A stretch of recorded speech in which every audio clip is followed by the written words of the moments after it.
Assalamu alaikum wa rahmatullahi wa barakatuh. Bismillahir Rahmanir Rahim. Alhamdulillahi Rabbil Alameen. Wassalatu wassalamu ala Rasulillahil Ameen wa ala alihi wa sahbihi ajma'in. Amma ba'd. I'd like to begin by thanking all of you for taking the time out and for remaining for the lecture. Jazakumullahu khairan. Inshallah, in this lecture, we're going to look at zina, the sin of zina wal-'iyadhu billah, which is fornication, which is illegal or illicit sexual relations between a man and a woman with no marriage between them or anything like that.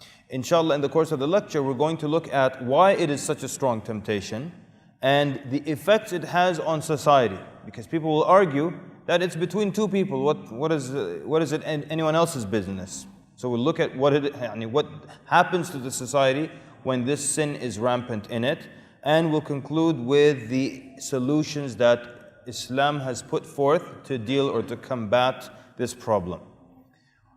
One of the interesting comments that scholars make about the sin of zina, which we said is fornication wal-'iyadhu billah, is that they say that zina takes away adamiyat al-adami. It takes away the human side of the human being. When you commit this sin, it takes away the human side of you, meaning you become like an animal when you commit this sin. Why? Because the animals don't have self-restraint. They don't have self-control whatsoever. You know, when the animal's hungry, they go and look for food and they eat immediately. When they're thirsty, they drink immediately. When they're going to procreate, they don't try to hide from people's view. They just follow that desire like that. Same thing when they want to relieve themselves. Perhaps you've gone to the zoo with your children and the animal wants to relieve itself, it'll immediately just turn around and do it right in front of you. They don't hide it and they don't. So when a human being commits zina, it takes away this human side and he becomes like an animal in that sense, in not having any type of restraint. The issue of zina being a strong temptation, first of all, this was part of the plan of Allah subhanahu wa ta'ala, that there will be temptations in this dunya. There will be temptations in this life. Allah subhanahu wa ta'ala says in the Quran, this is in Surah An-Nazi'at. Allah Azza wa Jalla says, وَأَمَّا مَنْ خَافَ مَقَامَ رَبِّهِ وَنَهَى النَّفْسَ عَنِ الْهَوَى فَإِنَّ الْجَنَّةَ هِيَ الْمَأْوَى. And as for the one who fears standing before his Lord, and he restrained himself, hold yourself back, restrained himself from following lusts and following desires, then verily al-Jannah, paradise, is the final abode for that person. So we see the concept of holding back, restraining, stopping yourself from something that you desire, stopping yourself from your lusts. And that's the difference between humans and animals. We don't just follow our desire, we don't follow our lust, we can restrain ourselves. Ramadan, we need to eat and drink to survive, but we can restrain ourselves, we can hold ourselves back. And animals, they don't do that. They don't do that for the most part. So we see already the concept of holding back and restraining our desires, restraining our lust. قال النبي صلى الله عليه وسلم in Sahih Muslim and in the book of Bukhari, he says, ما تركت بعدي فتنة أضر على الرجال من النساء. I have not left any fitna behind me more harmful to men than women. So now we know this is the most harmful test and trial for a man, it's a woman. So when An-Nabi sallallahu alaihi wasallam gives you this description, what is the attitude you take from this? Is the attitude that we can be relaxed with each other, men and women? Or is the attitude that we should be extra precautious and extra careful, since this is the most harmful test, harmful fitna for men? No doubt, it's the second one, isn't it? That you would be extra careful, which is the opposite of what's happening today. Today, people come up with 1,001 different excuses behind why it's okay. We are working together. The hearts are pure. Nothing is wrong. She's like my sister. I'm her brother. Ma'arif Aish, my uncle. Khalas, enough. Yeah? Excuses for something that is, if you look at the hadith, it's severe now. We should stay far away from it. And if the companions who have the best hearts stayed away from it, who are we to say, Wallahi, the hearts are pure and everything is good and the weather is nice? Unbelievable. قال صلى الله عليه وسلم فاتقوا الدنيا واتقوا النساء. Beware of a dunya and beware of women, meaning the women, the desire, following their people's lust, following their lust in women. That's what it means. So we see that it's a strong natural urge, and hence this punishment is severe as well, to be a deterrent from people falling into this sin. The punishment is severe in Islam. Likewise, those who don't do it, the reward is great as well, those who stop themselves from doing it. And we know that a man or a young man whom a beautiful woman, a woman of stature and position and beauty, calls them to this sin, if they refuse and if they say no, based on what condition? Inni akhafu Allah Rabbal Alameen. They will be from the 7 types of people who are under the shade of the throne of Allah Azza wa Jal on a day when there is no shade except for that provided by Allah. 50,000 years with the sun 1 mile away from people's heads. That's a day when shade is valuable. A young man or a man whom a woman of beauty and stature and status asked them to zina, to fornication, and they refused because they fear Allah, not because of any other reason. And that's the stipulation also for the reward. Yani, a young man wants to leave home, he say he wants to commit zina, wal-'iyadhu billah. So he gets in the car won't start. I can't do it today. Does he get reward? Does he get reward for not doing it? No, don't hesitate. He's not getting reward. He wants to do it, just the car won't start. Yeah? So what if he gets in his car, the car starts, and he's about to move and he said, Astaghfirullah al-Azim, I'm going to commit this sin while Allah Azza wa Jalla is looking at me, while Allah provides for me and does all this good for me. He turns off the car, he goes inside. Does he get reward? Absolutely. So now what stopped him is the fear of Allah Azza wa Jalla. The guy went out looking for zina, driving around 2 hours, couldn't find anybody. He comes home, inshallah we get the reward. No, Habibi, you don't get the reward. You just couldn't find anybody. That's the difference here. Okay, so why is zina such a big deal? Allahu Akbar. It is such a big deal when you look at what zina does to the society. It is a severe big deal, a very big deal. And why does Islam have such severe warnings and a punishment for those who commit it? Because one of the things that the Sharia came to protect, it came to protect people's lineage. It came to protect people's lineage. And we're going to look at that in a little bit more detail, inshallah Azza wa Jal. But some people argue, what's the problem? Taban, you guys, mashallah, alhamdulillah, you guys live in Qatar. Alhamdulillah, things are very different. So we're from America. In America, it's very, very different there. People will tell you all kinds of arguments that perhaps some of you have never heard before. Someone will come up to you and say, what's the problem? It's a consenting adult. It's a man, and she's okay with it. And the woman, she's okay with it. The man and woman are both okay. What's the problem? And why is it your business if they do something like this? La, it is everyone's business. Because now it becomes an issue that affects the society. If this becomes rampant, it affects the entire society. So we're going to look at just some of the things that zina does. The effects of zina on society, on individuals, on women, on children, and on men. Let's start with the effects of zina on society as a whole. One of the big problems we have is that people don't know their lineage. A person will not know who his father is. And this is, even the West, they've realized the danger of this, and they try to set up ways to determine the lineage of people. That's why they'll have all these paternity tests, DNA tests. They have these shows, and inshallah, I hope you guys don't have these horrible shows where people who committed zina, they come, they do a paternity test, and then they show the audience and the world if he was the father or if he was not the father, and so on and so forth. They have shows like this in the UK, they have it in America. They're trying to combat this problem of people not knowing their lineage, not knowing who the father is.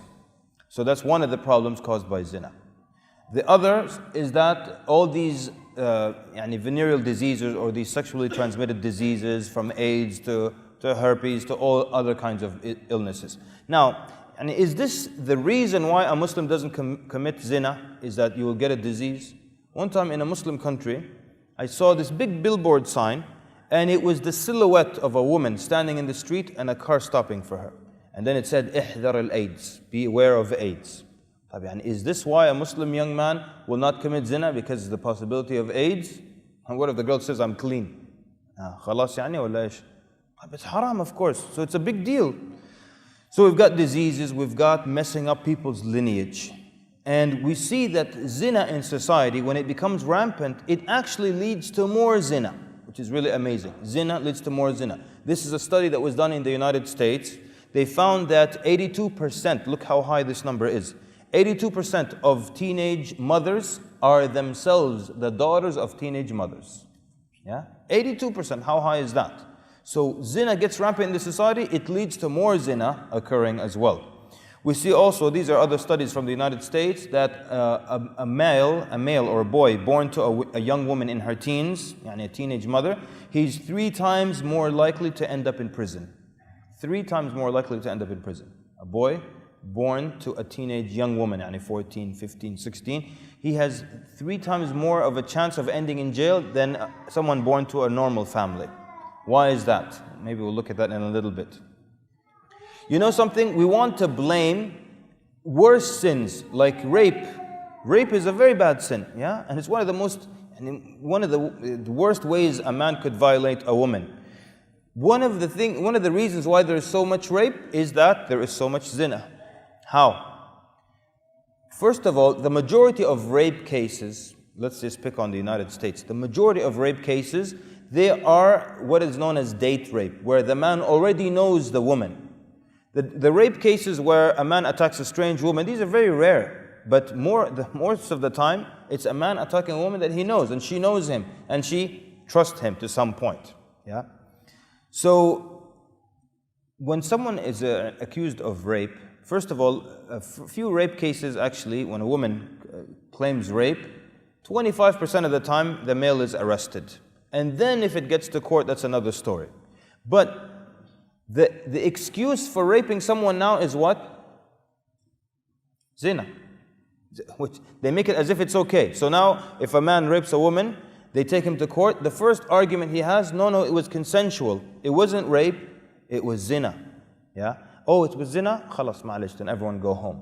Yeah? Now imagine in Islamic court, a young man says, no, it wasn't rape, it was only zina. The judge will say, Naam, ta'al hina. Ta'al, let's talk. It's only zina? Tayyib. So we see rape increasing because of zina increasing. And the results on society, all these unwanted babies and children that will be left in the trash, left in the bushes, left in cardboard boxes, and society has to come up with ways to deal and to combat these kinds of problems. So that's in general some of the effects of zina on the society. Some of the effects of zina on individuals in society, first of all, when it's rampant, it leads to sexual deviance. So people are not satisfied quickly, and then they start to get crazier and crazier with their imagination. We're not going to go into details in that one. Also, what it does, it devalues intimacy later on with the spouse. A man will live in a place and he'll go through women like he goes through shoes. Many. Then finally he gets married and now he feels stuck with one.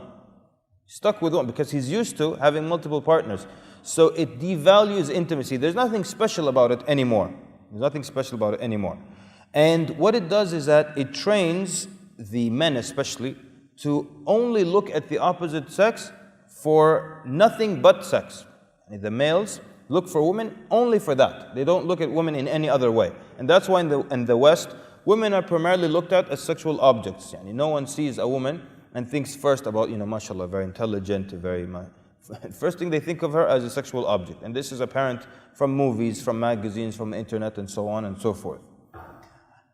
Like we said also, it makes it difficult for the person to be satisfied with one spouse. They can't be with one spouse now because they've been with so many and now they just have to be with one. It's very difficult for them. Or as we said, it devalues intimacy. There's nothing special. When a man gets married with his wife, there's nothing special about it anymore. That first night, khalas, it's like, for him it's the 1,000th night. It's not anything special about it. Ibn al-Qayyim rahimahullah, he says zina, it encompasses all the characteristics of evil. He says lack of religious commitment, lack of religiosity, that's in zina.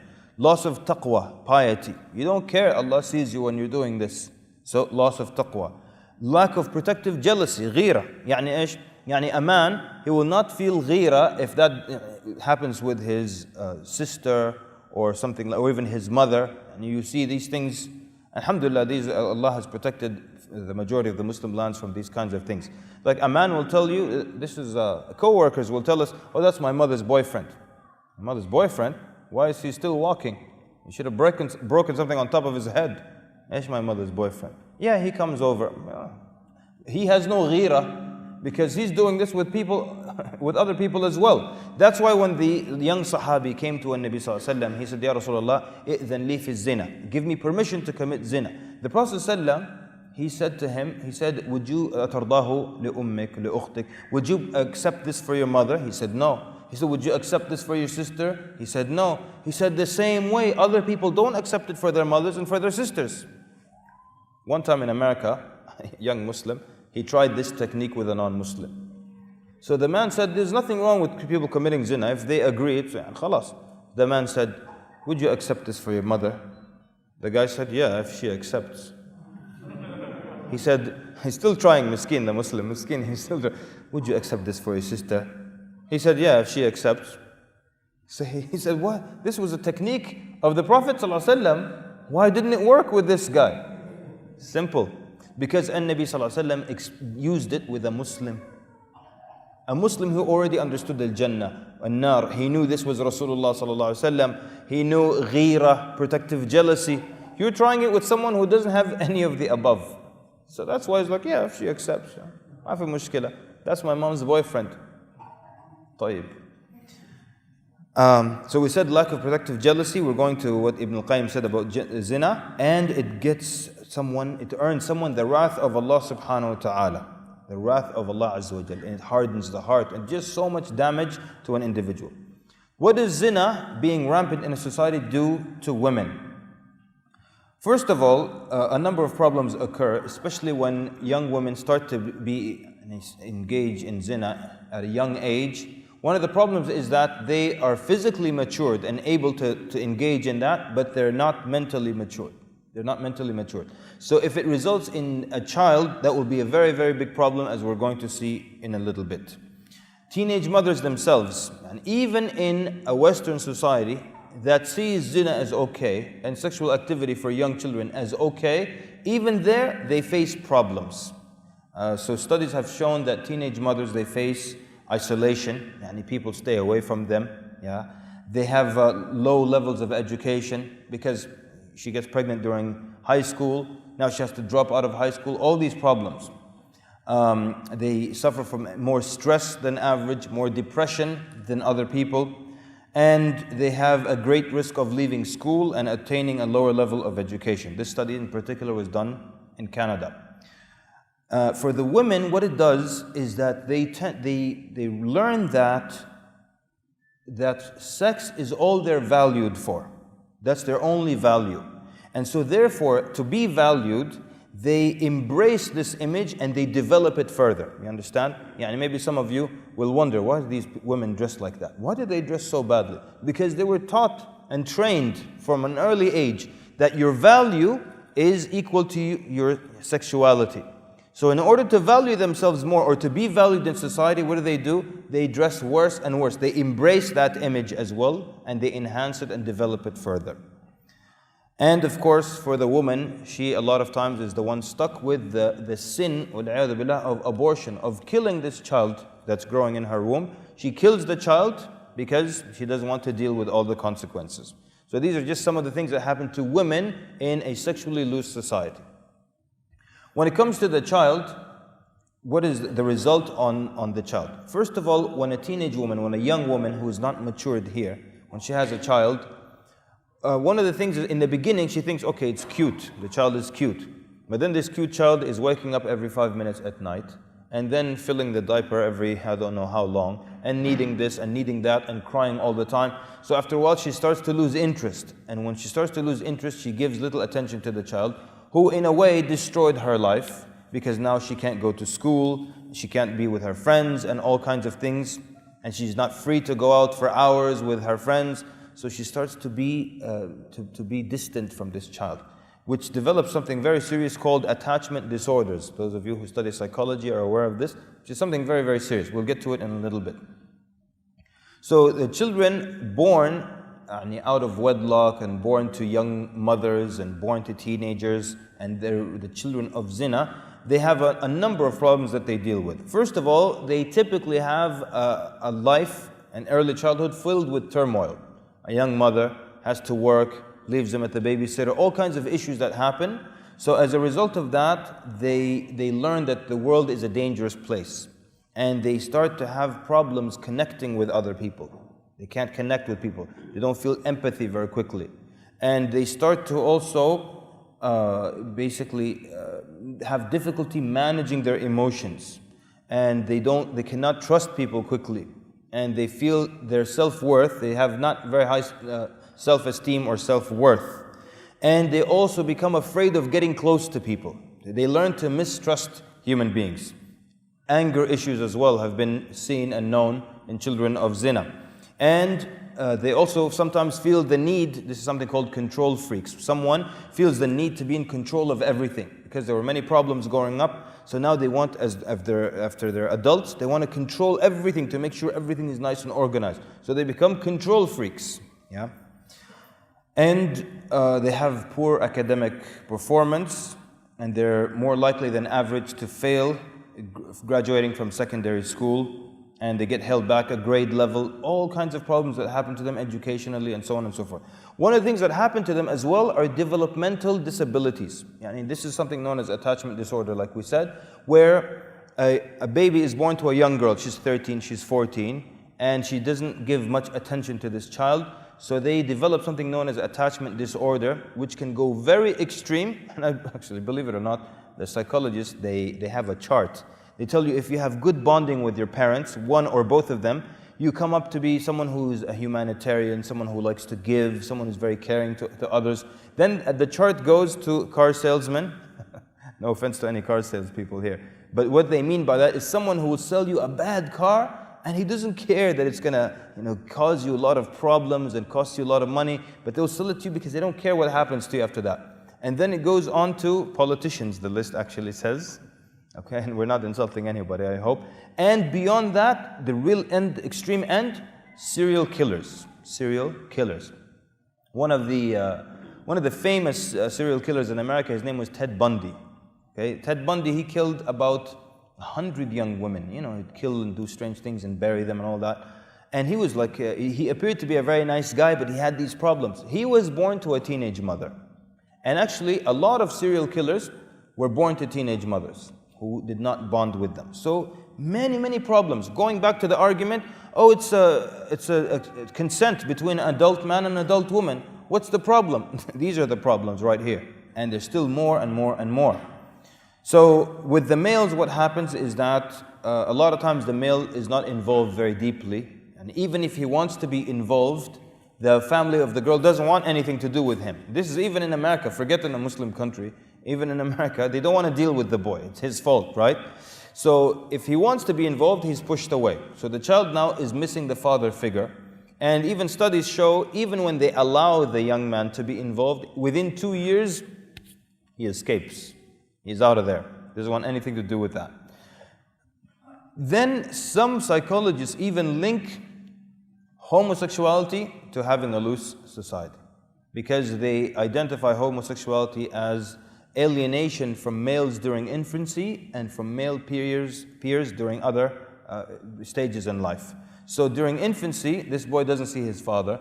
He doesn't grow up and see a father figure around. He sees his mother, his aunts, and the grandmother, and he's around women all the time. So he starts to act effeminate. This is one of the theories, and actually what some of the psychologists are saying is one of the reasons behind homosexuality. So you're linking it to all kinds of problems with the family. The younger sisters, if the older sister commits zina, the younger sister is more likely to think less of the importance of education and to accept human sexual behavior at an early age and to accept parenting at a younger age. And we're seeing everyone being affected. This is the sister of the one who commits zina. Her brother, they find them to be more tolerant of non-marital and early birth. His older sister had a child and she was not married. What's the problem with it? There's nothing wrong with it. It becomes normal. So what we're trying to do, even though these problems don't exist, alhamdulillah, in a lot of the Muslim lands, and to some degree some of them exist, we're trying to put the argument that it's a very harmful thing, and you can't make the argument that if a man and woman agree, what's the problem? If a man and woman want that, what is your business in this issue? La, it is my business. It's the society's business. And that's why the scholars say people commit zina, there is the right of Allah and the right of the community. Because this is damaging to us. There's the right of Allah and the right of the community. And a lot of times it severs the relationship between the father and his daughter especially. And in some lands, even though this is not Islamic, but it leads to murders and killings. Or within the spouses, it leads to one spouse killing the other for infidelity, and so on and so forth. So after all this, someone will say, the punishment for the zani is just too much in Islam. Why are you, what's your deal exactly? And why are you so sympathetic here? This is a crime, it's a bad thing. And a lot of times Muslims are sympathetic to it. And they'll feel that, khalas, leave them alone, and if it happens, it happens. La, it's a very serious thing. And it has effects on our children and on our society and so on and so forth. For the punishment of zina in the akhirah, wal-'iyadhu billah. Qala sallallahu alayhi wa sallam, the Prophet said in a hadith that مُدْمِنُ الْخَمْرِ يَلْقَ اللَّهَ عَزَّ وَجَلْ كَعَابِدِ وَثَنٍ. The one who is addicted, I want you to see how we're going to do this evidence now. The one who is an alcoholic, the one who is addicted to alcohol, he meets Allah on the Day of Judgment like someone who is an idol worshipper. Yeah? You see, shirk is the worst sin in Islam. If someone is addicted to alcohol, on the Day of Judgment, they come at the level of an idol worshipper. How serious is that? But in the Quran, Allah Azza wa Jal says, وَالَّذِينَ لَا يَدْعُونَ مَعَ اللَّهِ إِلَهًا آخَرَ وَلَا يَقْتُلُونَ النَّفْسَ الَّتِي حَرَّمَ اللَّهُ إِلَّا بِالْحَقِّ وَلَا يَزْنُونَ. So Allah Azza wa Jal is saying in this verse, those who do not invoke on any other ilah, God besides Allah, or with Allah. This is the worst sin, calling someone besides Allah Azza wa Jal. They don't take a life that Allah has made forbidden. Yani they don't kill. So we have shirk, we have murder, and then he says, subhanahu wa ta'ala, وَلَا يَزْنُونَ, and they don't commit zina. Shirk, murder, zina. It doesn't mention alcohol. So zina is worse than consuming alcohol. Worse than consuming alcohol. Yeah? Shirk, murder, zina. The hadith of the alcoholic, he meets Allah like a mushrik. And this zina is worse than that. So how bad is this sin? Wal-'iyadhu billah. And of course, not all zina is created equal. And there's certain types of zina that are worse than others. Who can tell us a zina that's worse than any other type of zina? Someone put your hand up and tell us. Yes, sir. Aywa, ahsan, very good. Zina with the neighbor. Neighbor's what? The hadith says, halilat al-jar. Yani, whoever is the jar is the neighbor, whoever is the mahram to this neighbor. Yani, your neighbor's wife, your neighbor's sister, your neighbor's daughter, your neighbor's mother, whatever. And any woman he's a mahram for, this type of zina is more haram and more severe than any other type. Like what other kind? So we have the neighbor. Naam. Naam. Aywa, an old man committing zina. Why is it such a big deal, an old man committing zina? Why? I think it's clear, right? Because he's an old man. There's no need. Khalas, ya akhi. You're this close to your grave. What are you running around for, trying to commit zina? Khalas, aib. Old man, dying. You have heart problems. What zina? Yeah? Blood pressure. Al-Muhim, let's leave that one alone. Excellent. What else? We'll get to that. Zina with the eyes, and what does that mean exactly? We'll get to that. Excellent. What other kind of actual zina is more haram than others? Or how about, this is a clue, time and place. Time and place. Naam? Yeah, absolutely. Zina with a close relative. And the closer the relative, the more it's haram. Incest with a brother, with a sister, like that. And then as it moves further, and it gets, but the closer it is, the more haram it is. How about the timing? We said something about time and place. Naam? Ramadan. Absolutely. Yeah? So Brother Mubarak said in Ramadan it will be more haram. Wouldn't you agree? Commit zina in Ramadan is more haram than any other time? Absolutely. How about place? Naam? Where? Zina, okay. Zina in public. Shukran. Okay, khalas, jazakallah khair. We were actually looking for the sanctity of the place. Al-Haram, yeah? طبعا Al-Haram maybe even a bit far حتى. Even in the masjid. And I don't know who's this idiot who's going to fly to Mecca, yallah, for zina. But yani, haram is like, طبعا for sure in the haram it will be more haram. But even in the masjid, Committing zina in the masjid, of course, is more haram than some guy in public, right? More haram than that. So, okay, so now we learned that all zina is not created equal. Very good. Okay, so then how does Islam prevent zina? How does Islam prevent zina? A number of things. First of all, which is interesting, which Allah subhanahu wa ta'ala in the Quran, He doesn't tell us don't commit zina. I think we all know this. Allah Azza wa Jal says, وَلَا تَقْرَبُوا الزِّنَا. Don't come near zina. So He's not telling us don't commit the sin. He's telling us don't get close to the things that get you to zina. The things themselves. What are, just logically now, what are some steps that will lead someone to zina? Okay, nobody wakes up in the middle of zina, right? There are steps that lead to it. What are some of the steps? Naam? How to pray? Not praying. No, what are the steps? You are correct, but when someone is going to commit it, what are the steps between him and the woman? It starts with looking. It starts with looking. I don't know if in the history of the world, someone without looking just found somebody. Blind man, okay. So that means looking. Sah? What else? Talking. What else? Yes? Naam? Okay, dating or being alone with the woman or things like that. What else? Aywa, qulna dating. Naam? Chatting. Allah, chatting, texting. Khalas, dakhalna technology now. Everything, texting. Handshaking, touching. Absolutely, touching. So, very good. So now we have all the things that could possibly lead to being alone with the woman, talking, looking, touching, chatting, texting, all these things that could lead to it. By the way, since we mentioned chatting and instant messenger and all this stuff, a lot of times people think this is not very, I'm here, she's in China, what's the problem? What will happen? A lot will happen. It's actually worse. You know why?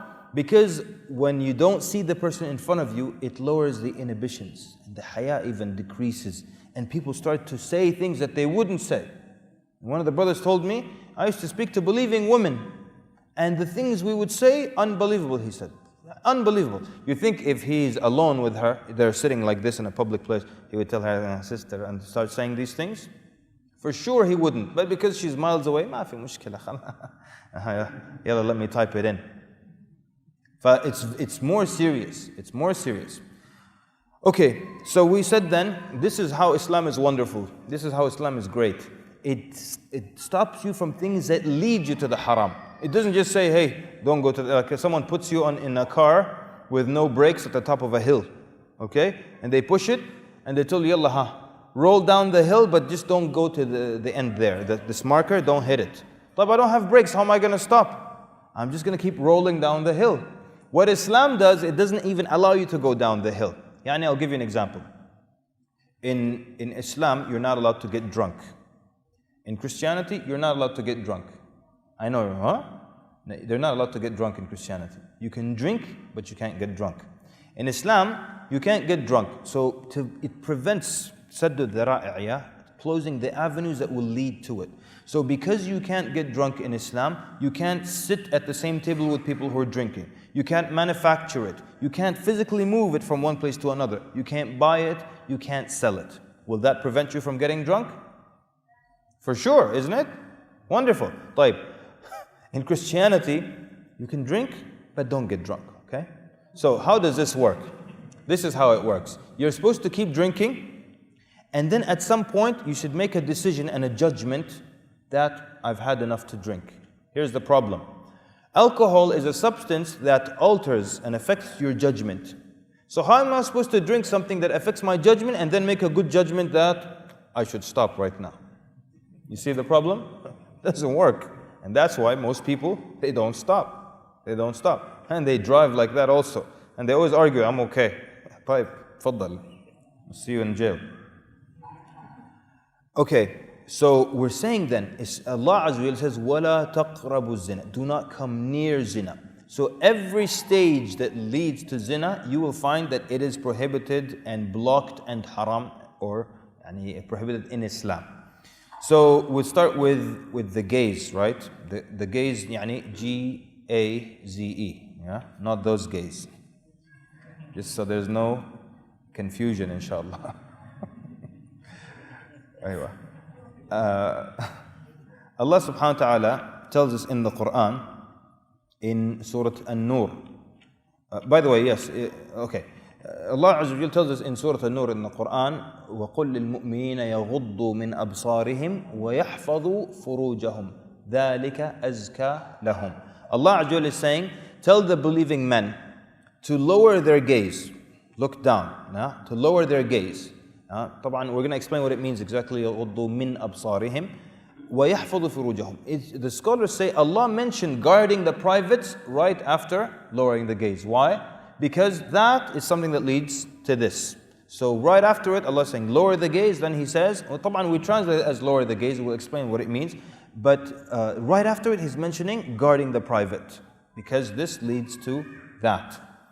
When it comes to lowering the gaze, we have a number of issues that we'd like to discuss.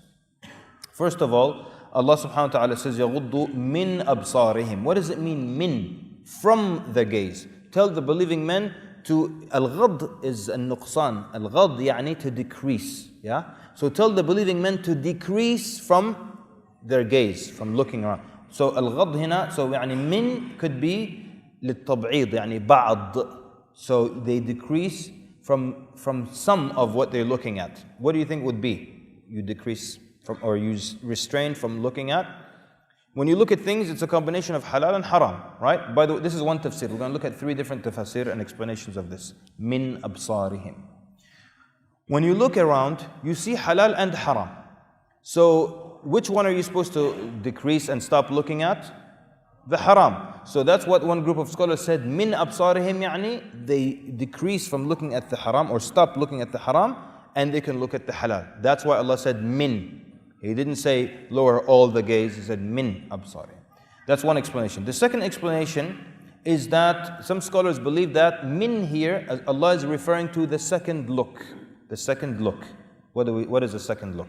And Nabi sallallahu alayhi wa sallam, in the hadith in At-Tirmidhi and Abu Dawood, he says, يا علي لا تتبع النظرة النظرة فإن لك الأولى وليست لك الثانية الآخرة. يعني يا علي, do not follow a glance with another glance, because the first one is for you, meaning what? It's free, خلاص. And the second one is not for you. So he's telling Ali radiallahu anhu, first glance, it's free. Second glance, it's recorded against you. What does it mean the first glance is free? Yeah. And there are also other explanations and other ahadith like this.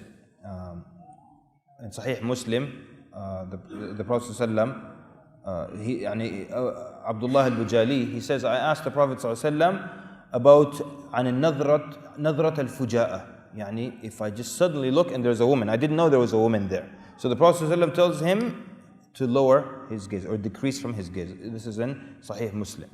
So this first glance, I didn't know there was a woman there. I'm sitting and then I see, in my peripheral vision, there's a human being here. When I turn, it's a woman. So I turned away. Now, I didn't know there was a woman there. That's why the first one was free. But, some people, they do a double take. They want, oh, woman. Now, this second one is recorded against you. And we always have to say this because some brothers think they're smart. And they say, if the second one is recorded against you, the first one is free, then I'll take a long first one. La habibi. The first one is so that you're aware there's a woman there. If you take a long one, khalas, you know there's a woman there. Turn around. So if you keep a long one, it'll be recorded against you. So some scholars said, min absarihim, from their gaze, يعني the second one. Because the first one's free, the second one now is what you're supposed to not look at. That's another explanation. The third explanation, some scholars said, min here shows that it means even the lowest degree. The lowest degree. And they make a linguistic argument. Even the slightest amount of haram, even the slightest amount of looking, don't do it. Because they said, someone could say in Arabic, ma indi malun, ma indi malun. I don't have money, basically. I don't have money. But if you say ma indi min malin, it means I don't have any amount of money. When you say min, ma indi min malin, now the min shows that I don't have the slightest amount. What do you call the smallest coin here? In Qatar, what do you call it? Huh? Dirham, that's the smallest thing? Yeah? So يعني when he said ما عندي من مال, that means this guy doesn't even have 1 dirham. But if he says ما عندي مال, I don't have money, maybe he's got a few dirhams in his pocket, but it's not real worth anything, this money, not worthwhile, not a significant amount. But when I say ما عندي من مال, that means I don't have anything. So some scholars said min here, for even the slightest amount, don't look. Don't look, as long as it's something that's haram. We lower the gaze from women. The man lowers his gaze from women. طبعا the woman also will lower the gaze from men, especially when there is يعني fitna or temptation involved. Yeah. But for the man, it's not just lowering the gaze from the woman. The scholars of Islam say even anything that will arouse the man, he is required to lower his gaze from it. Yeah, whatever it is. Okay. طبعا I don't know if we need details ولا لا. المهم, it could be مثلا, some people, it could be مثلا, and some scholars mention these examples, like a young boy who doesn't have much hair on the body, maybe sometimes look a little feminine. Like some young boys are getting scared now, so we'll stop. Young boys like this. So don't worry, khalas. Okay, so we're gonna stop there. Anything that arouses the man. It can even be a cartoon. I know what you're thinking, what cartoon? Maybe the mannequin, yeah? The guy goes to the mall, the mannequin woman is standing, and he's not married, so he starts. What's your name? He wants conversation now. So, subhanAllah, the scholars mentioned this, it may be funny to some of us, but some people, they really need to get married, this is a problem for them. They have to now lower the gaze from the mannequin. You know the mannequin, the one that stands like this in the store. They're walking, astaghfirullah. Yeah, because for them, it's an issue. Al-Muhim, the scholars mention these things, and it applies to some people and it doesn't apply to others. So anything that will arouse the man is supposed to lower the gaze from. Famous hadith in Sahih Bukhari and Muslim, and Nabi Sallallahu Alaihi Wasallam is giving us the solution, one way to combat this problem. This is the sad thing. The Prophet Sallallahu Alaihi Wasallam will give us a solution, we don't take the solution, then we come and argue, we want another solution. True story, this young man came to me in Canada. He said, listen, you guys, طبعا you guys, he means you, imams, speakers, you people who speak a lot. He said, you guys have to find us a solution for this. He said, it's summer, women are not dressed very well, we're not able to get married, we have school, we don't have money, this is a big problem. He says, don't tell me fast, don't tell me be patient, don't tell me lower the gaze. طيب يا أخي, what do you want me to tell you? Eat bananas, what do you want me to tell you? You just killed all my answers. What else can I tell you? يعني ما ممكن. And Nabi Sallallahu Alaihi Wasallam gave you the solution, you ignore it and you say, give me another one. He gave you the best one. قال صلى الله عليه وسلم, this hadith in Sahih Bukhari and Muslim, يا معشر الشباب. And now look who he's talking to. He's talking to the shabab, to the young men. And of course that includes the young women as well. من استطاع منكم الباءة فليتزوج. Whoever is able to provide الباءة. What is الباءة? What is الباءة? The الباءة طبعا now the scholars defined it in the early days, but a few bites to sustain you, a few bites to keep you alive, and something to cover your head. طبعا now, is this acceptable now? This definition, this description that I just gave is acceptable at the time of the Prophet ﷺ, true? Because people ate little anyways. So if someone here eats this much and I eat just this much, I don't feel much less than them, right? And if he lives in a tent and he lives in a mud house and I just have, some kind of, some kind of shelter, I don't feel also much less. But طبعا it's not acceptable today, right? Or what, Shabab? What do you think? If you don't believe me, go knock on an uncle's door. Assalamu alaikum, uncle. I came to ask for your daughter's hand in marriage. Uncle said, MashaAllah, what do you have? He says, I have al-ba'a. I know a restaurant, they throw good food at the end of the day. We will go eat from that. And I found a place under the bridge, and we will sit there. It will stop the sun and the rain or something. What do you think the uncle would do? Faddal, come inside. He'll ask his wife, bring the stick, please. Yeah? We have a guest. It's not acceptable, right? It's not acceptable. But whoever can provide the bare minimum now to open a home, then فَلْيَتَزَوَّجْ, let him get married.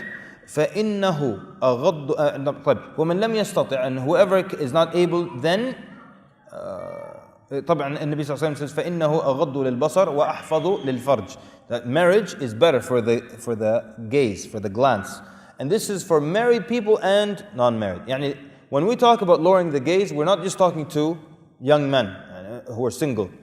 Married men as well. Because the married man, all day he's looking at images that are haram. These images are airbrushed, photoshopped, digitally mastered and altered. And all day he's looking at this, he's looking at that. He's looking at this, he's looking at that. Then he comes home, he opens, and he sees his wife. And then he doesn't look like that one on the television. Suddenly he's sad, feels very bad about this, Yani, al-muhim, we don't know more details, yeah? So it's for everybody. Then, وَمَنْ لَمْ يَسْتَطِعْ, and who is not able to provide that, فَعَلَيْهِ بِالصَّوْمِ فَإِنَّهُ لَهُ وِجَاء. So then, if you're not able to, then fast, and that will be a protection for you. So, the shabab who are not married, how many of them fast? Wallahi, we knew shabab in our days who used to fast every other day. Fast today, break fast tomorrow. Fast the day after, break fast the day after. Like this for 10 years, 12 years, 15 years. And they didn't have a problem. And typically when you fast, you lower the gaze. Nobody's fasting and looking at haram all day. So you restrain yourself. And you don't want to look anyways. You're hungry, you're tired, no energy. So they would fast every other day for 12 years, for 15 years. Then you get a guy, all day, he's eating gulab jamun, ras malai, meat, lamb, curry chicken, nahari chicken, karahi chicken. And then he comes, wallahi, this is difficult. Ya akhi, fast, ya akhi. Fast. It's not so difficult. Fast. And lower the gaze. Wallahi, for the brothers who are single and for the brothers who are married. If you can teach yourself to lower the gaze, you'll have no problems whatsoever. You will go 20 years without marriage. What's the problem? I don't feel any pressure. Just lower the gaze. Why? Because Allah Azza wa Jal created the man, he is aroused by looking. Yeah? So all day the man's looking at images all day, and at the end of the day he's surprised why I'm very uncomfortable. Yeah, because you're looking all the time. If you can restrain your gaze, you'll see a very, very, very big difference, inshallah. طيب, so we said restraining the gaze, one of the solutions that Islam has put. There was a study, I'm just going to mention it for what it's worth. There was a study done in America that estimated that with a male within his lifetime, he will spend a whole year looking at other women. Yani when the average male dies, this is an American study, so we make a discount for Muslims, Muslim countries, okay? So he says that, the study says that if a male dies at an average age in America, they would have spent a whole year looking at haram, looking at other women. A whole year. They break it down, it's 45 minutes a day, and in lifetime it turns out a whole year. This year, you have to answer to Allah Azza wa Jal on the Day of Judgment for this year. Yani we are told in Nadra, like this, and now this, for 1 year you're like this. 1 year. When you're asked about this year, what will you tell Allah Azza wa Jal? What? Wallahi, what? There's no excuse. Yeah? The same study showed that women spend 6 months looking at men. Again, we make discount for the Muslim women, but this, in America, it's a big problem. 6 months just staring at men like this. 6 months out of your life, non-stop. Horrendous. So lowering the gaze, if you can do that, you will not have any problem. If you can do that, your wife is very, very beautiful to you. Yeah. There were some brothers who were living in America, then they moved overseas to a country where they don't see any women. All of them were so satisfied. Everyone would say, wallahi, my wife is very beautiful. I didn't know that. I had to be in this place, in this desert where there are no other women to realize she's beautiful. But if you were lowering your gaze even in the West, you would have noticed that she's beautiful. Yeah. Okay. So now we've got lowering the gaze. We've got talking, intermingling, contact with the woman. And this is the thing that today people make excuses for. Allah, khalas, the hearts are pure, what's the problem, what will happen, the sun is out, who will commit zina now, in public and all that stuff. People make all these arguments for this. But the companions, the Prophet did not allow them to mix and mingle, even though they had the most taqwa, and they would not mingle. Even in the masjid, the Prophet said the best of the men's lines are the front line, and the worst is the last line. Which is the best of the women's lines? The rows in salah. The last one. Why is it the last one? Because it's further away from the men. We're talking about a Masjid al-Nabawi. Who will want to fool around in Masjid al-Nabawi? From the companions and from the Sahabiyat, none of these people of taqwa and iman, still the precaution is there. The Prophet ﷺ came one day, he saw the men and women leaving the masjid, walking home. A man was walking here, and a few steps or some steps behind, a woman is walking in the middle of the road. So even though they're not talking to each other, the Prophet ﷺ said, the men walk in the middle, the women walk to the sides.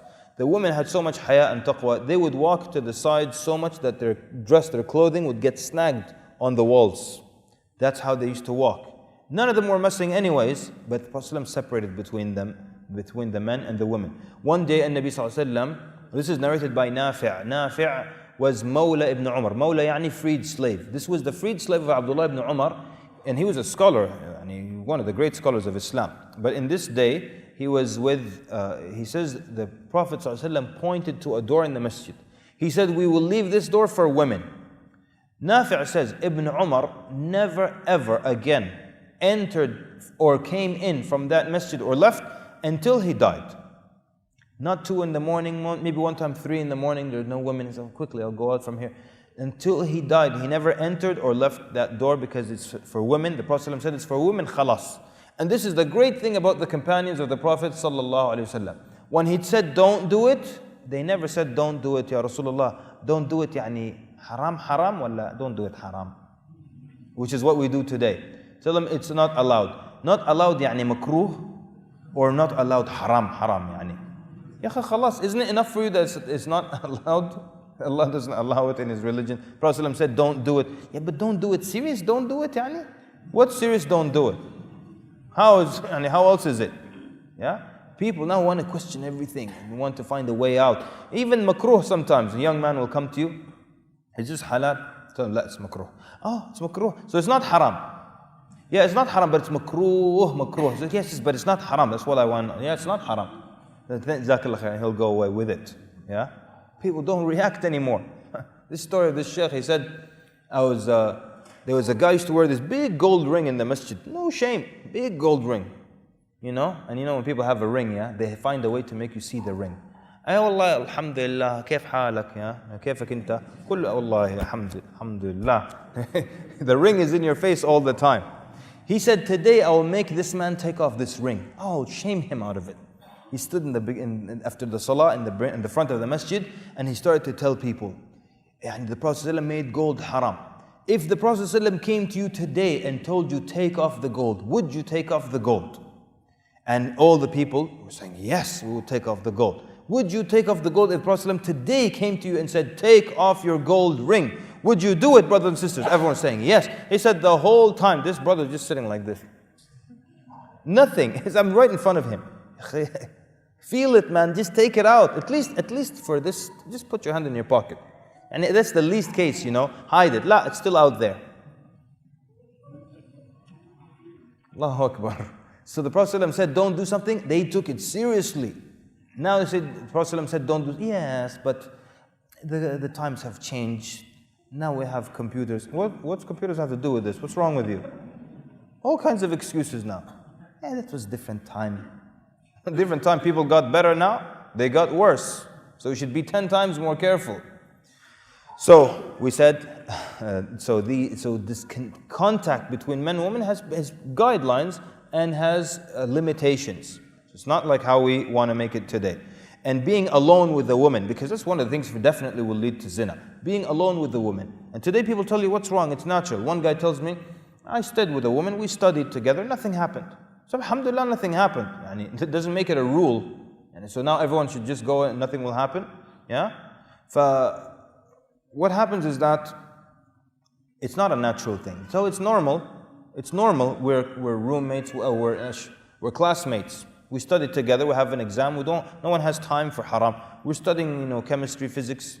It's normal, we're classmates. Normal? Let me show you normal. And Nabi ﷺ explained that anytime a man is alone with a woman, who is the third one? أحسنتم إلا كان الشيطان ثالثهما. The shaitan will be their third. One man, one woman. Number 3 is the shaitan. Imagine now I go to a room, I open the door, and I can see, imagine I have glasses, I can see the shaitan now, okay? So I open the first door, I see a man sitting with another man. They're chatting. Does it look normal? Yes, it looks normal. Then I see next door I open, there are two women talking to each other. Does it look normal? Very normal. Then with my shaitan vision glasses, I open the third door, I see a man talking to a woman. And I see the shaitan sitting amongst them like this. However he looks, huh? You think I'll close the door? That's also normal, close the door. You think that would happen? Like if you could see the shaitan, do you think it would be normal? This is normal. I sit with a brother, we're talking, I don't see any shaitan. I sit with a sister and there's a shaitan right here, standing behind me, telling me things. That's not normal. So where do people come up with these kinds of arguments? That's normal. Yeah, if you could see that shaitan, you would run out of that room. You would not argue that it's normal. This hero man, he would run, leave the woman now, if he could see the shaitan sitting with them. So sitting alone with a woman, touching a woman. يعني in Sahih Bukhari, Aisha radiallahu anha said, ما مست يد رسول الله صلى الله عليه وسلم يد امرأة إلا امرأة يملكها. يعني the hand of the Prophet ﷺ never touched the hand of a woman except a woman that يملكها, يعني he's married to, or right hand position, something like that. But never touched a woman, because touching is also one of these things that can eventually lead to that. So Islam has successfully put the guidelines and the barriers to what might lead someone to committing zina. Have we gone over the time or what? Where's my timekeeper? Carry on. I'm going to end actually, is that alright? Naam? Jameel. I wanted to end with the thought that Allah subhanahu wa ta'ala in Surah An-Nur, by the way, one of the solutions that Islam also put forward, طبعا we mentioned the salah, one of the brothers mentioned the salah, and that's very accurate, salah, because Allah subhanahu wa ta'ala says, وَأَقِمِ الصَّلَاةِ إِنَّ الصَّلَاةَ تَنْهَى عَنِ الْفَحْشَاءِ وَالْمُنْكَرِ. So establish the salah. Verily the salah prevents from al-fahsha, the great sins. And even al-fahsha, when you see it mentioned in the Quran, more likely, or most of the time, it's referring to zina, or sexual relations between a man and a woman that's not halal. So, inna salata tanha an al-fahsha wal-munkar. That salah prevents these reprehensible acts, it prevents zina. And we see also the great reward. This is motivation for a man to not fall into that. The great reward for refusing that, being under the shade of the throne of Allah Azza wa Jal.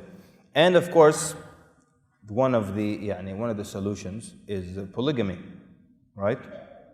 No? MashaAllah. You must be single, ya akhi. Since you're with confidence saying, yes. You must be single for sure. Notice how all the other married brothers would say polygamy, they're like, my wife is in this lecture. And polygamy, say it with confidence, brothers. My wife is not here, I can say this with no fear whatsoever. Polygamy. Right? And subhanAllah, sometimes a man needs another woman, right? And these men, people come and bother them. And they harass them. Ya akhi, be loyal, ya akhi. Why are you getting another? It's not your business. I don't have to explain to you. There's one man, this is in America.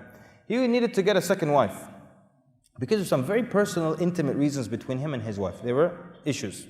She had issues. So he wants to get a second wife. All the women in the masjid came to him. Why you need a second wife? Huh? Why do you need a second wife? He said it's nobody's job. No one's supposed to ask me. I don't have to give an excuse to anybody. But he said, imagine I give them an excuse now.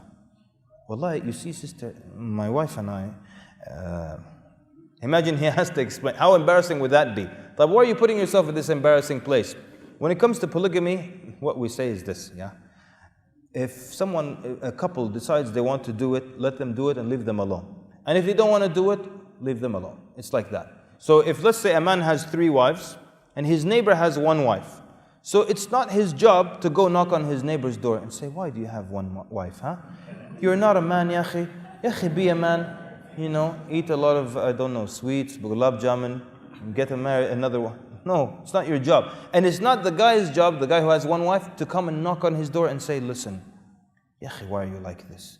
Ya akhi, stay loyal to one woman. Buy her roses. This romantic stuff that's killing us now, right? You heard the joke about the Muslim man who goes into the flower shop, right? He tells the man at the flower shop, he says, get me 12 roses and I want the card to say, to the one and only true love in my life. The guy at the flower shop said, that is one of the most beautiful things I've ever heard. Muslim guy said, yes. Give me 4 of those, please.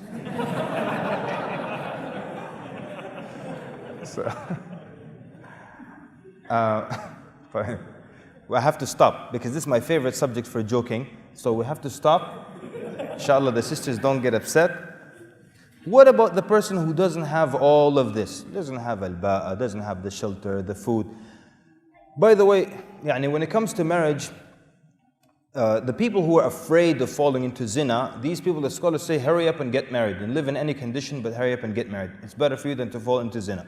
The people who are okay, they're normal, they can fast, they can lower their gaze, they can keep themselves busy with activities, with durus, with sports, with memorization, all these things. Some of the scholars, this is Imam Abu Hanifa rahimahullah, he gives what I believe is very, very good advice. He used to tell his students, finish your education and work and save money and then get married. Why? Because the woman in her father's home, she's the princess, right? The woman in her father's home, her whole life, she never had to worry about rent, paying electricity bill, gas bill. Her father took care of everything and she was a princess. Whatever she wanted, he got for her. Then comes you. Inshallah, we will suffer and we'll struggle together and it will be difficult in the beginning, but Allah is with us. Who are you, Habibi? You make this woman suffer. She should now, from princess, become a queen. But now, from princess, she becomes a janitor or something like that. All right? So the advice of the Imam was, if you can be patient and it's not a problem for you, then finish your studies.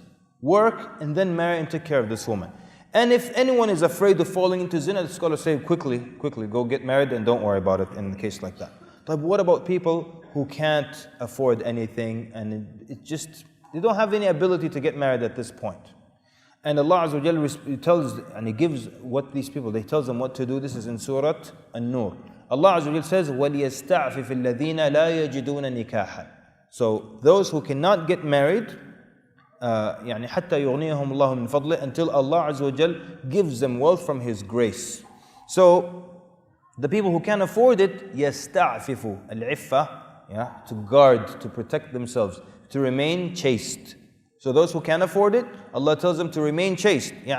Just to guard their private parts, to not do anything, just to be patient. There's no other choice. Some of the scholars say, that in this ayah, you see proof that mut'a marriage is haram. You guys know mut'a marriage? How many people know what that is? Mut'a marriage is a type of marriage that people, some people think that it's okay, where the man gets married at night, in the morning he divorces her. Next night he marries someone else, in the morning he divorces her. This is not acceptable. And the scholars say, if it were acceptable, wouldn't it be the option here? That those who can afford it, some people think if you can afford it, mut'a marriage, you don't have to spend on her. But if that was acceptable, Allah wouldn't say, yasta'fif, that you guard and protect yourself. If it was acceptable, Allah would have made it an option. And it's not. So if you can't get married, you guard your privates. That means there's nothing in between. Clear evidence, isn't it?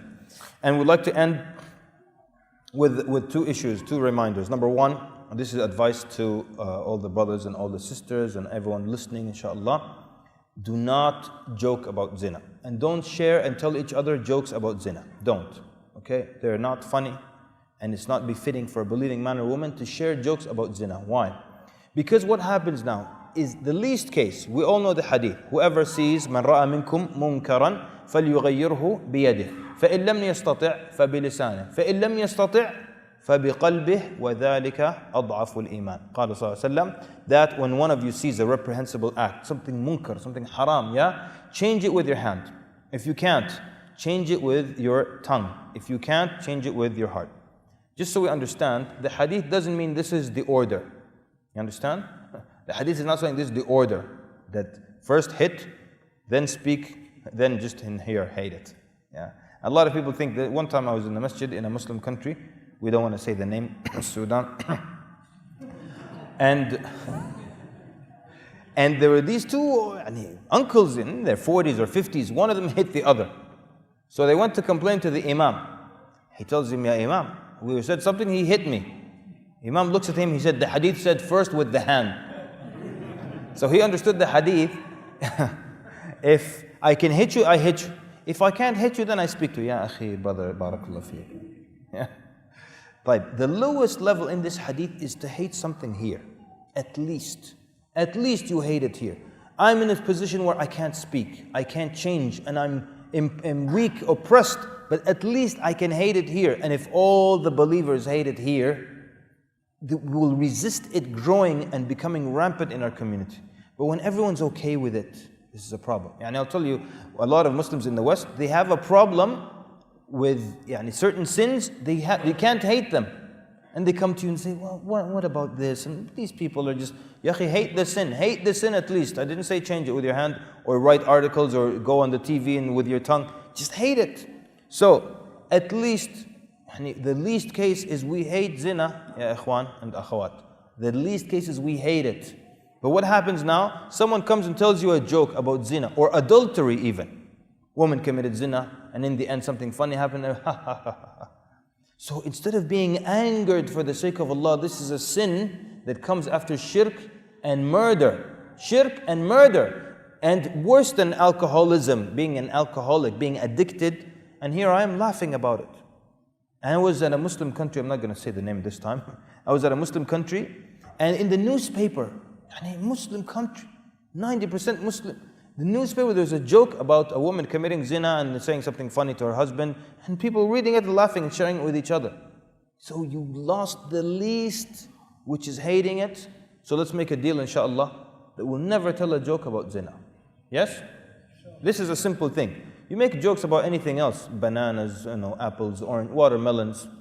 Leave zina. Khalas? There are many subjects we can joke about. Let's leave zina. Never joke about zina. We make this deal, inshallah. And inshallah for the listeners as well, never ever joke about zina. The second thing, we spoke about a dangerous topic, and sometimes even though we speak about an issue, there may be someone in the audience who has fallen into that sin. So to that person we say, the gates of Tawbah are always open, and no one comes between you and Allah Azza wa Jal. Don't allow the shaitan to trick you with the oldest trick. Oh, you committed this big sin, why are you praying? Why are you worshipping? You're not worth it. Allah doesn't want anything from you. Go away. Run away from Allah. La.